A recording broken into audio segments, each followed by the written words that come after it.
त्यसको मर्ने समय आइसक्यो त्यसलाई म टुक्रा टुक्रा पारेर चाँडो सुन त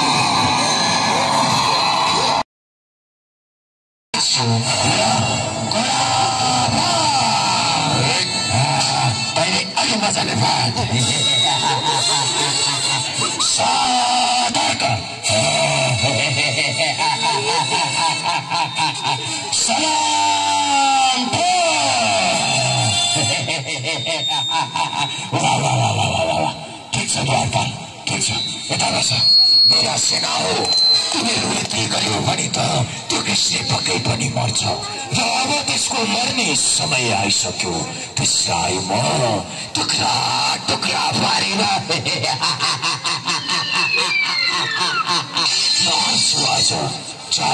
तिमीहरू गएर राम्रोसँग द्वारमा निगरानी गर जो आज्ञा महाराज त्यो कृष्ण आयो भने त्यसलाई मारिहाल्नु भने हस् महाराज अलि छाती बनाउनुहोस् अवश्य महाराज आज बल्ल मामासँग भेट हुन पाउनु बहुत खुसी लाग्यो आज चाहिँ मामासँग भेट हुन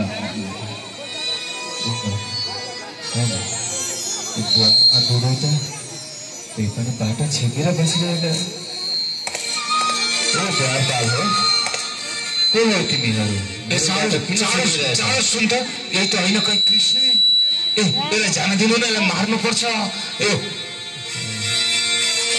द्वारपाल हो मलाई मेरो मामाले निमन्त्रणा गर्नुभयो यहाँ गणेश बन्नको लागि मलाई मामाले बोलाउनु भयो मलाई जान थियो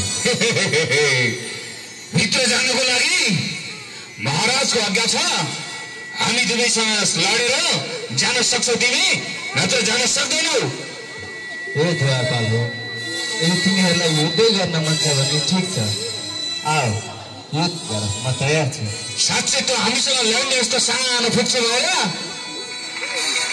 द्वारपाल हो तिमीहरू मेरो उमेरमा नजा बल सबभन्दा ठुलो हुन्छ बल र विवेकले हो युद्ध गर्न आओ मसँग युद्ध गर्न द्वारपाल हो आओ कृष्ण आए जस्तो छ तर बजार हलिए तारा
अब मामासँग भेट गर्नु पर्यो यसलाई त म छोड्नेवाला छैन मामा नमस्ते नमस्ते द्वारपाललाई मेरा सेनालाई यिनीहरूलाई अहिले पनि भन्न नदिकन मर्ने तँलाई मार्न म वर्षौँदेखि तर्पिरहेको थिएँ त्यो त उनीहरूको देखान्तै थियो मलाई द्वारबाट भित्र आउनै दिएन के गर्नु अब हजुरलाई त भेट्न आउनै परेन एकान्त होइन एकान्त जे हुन्छ त्यो कंसले रोक्छ त्यसैले अब तँलाई पनि यही कंसले मार्छ दुष्ट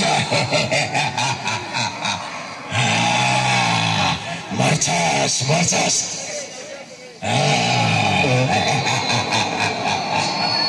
ठिक छ। यदि तपाईँले मलाई दरबारमा युद्ध गर्नलाई नै बोलाउनु भएको भने ठिक छ, आउनुहोस् युद्ध गर्न। केवल बहाना हो छैया, यज्ञको बहाना आउनुहोस्, त्यसलाई मार्नु त मेरो सोच हो। आउनुहोस् मामा, लड्ने विचार छ आउनुहोस्। 4 जना आएर लिएर जाऊ, छिटो 4 जनाहरू उठाएर लिएर जाऊ। यो आउनुहोस् मामा, गनाउँछन्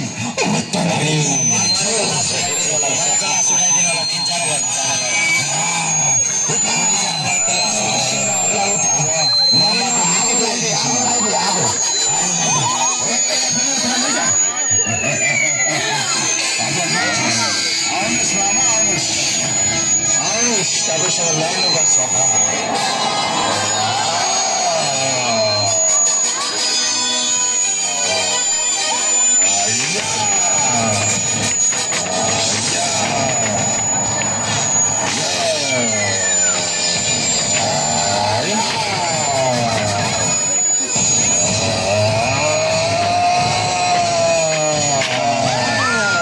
मामा कस्तो लाग्दैछ मामा?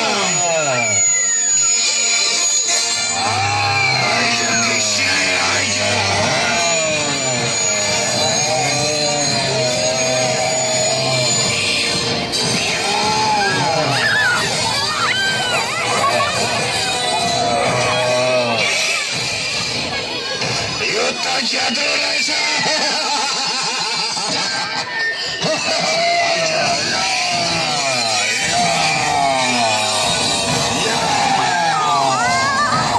कस्तो लाग्दैछ मामा, कस्तो लाग्दैछ?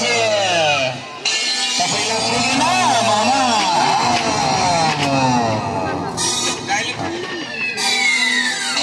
मामा लड्ने हो, आउनुहोस् अझै।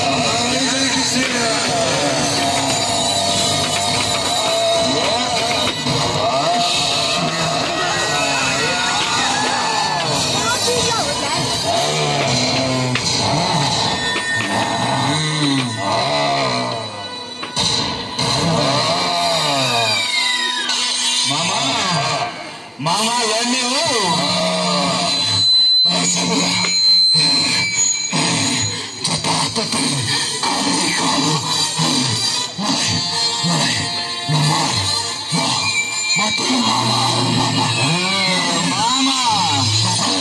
मार्नु हुँदैन।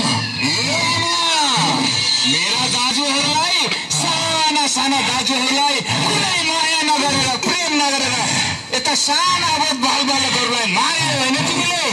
तिमी पापी अपराधी हो। तिमीलाई मारेर पृथ्वीको भार अहिले कम गर्नेछु मामा।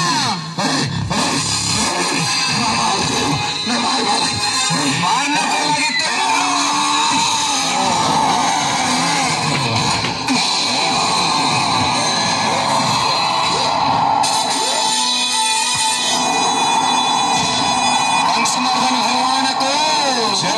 हंसवर्धन भगवान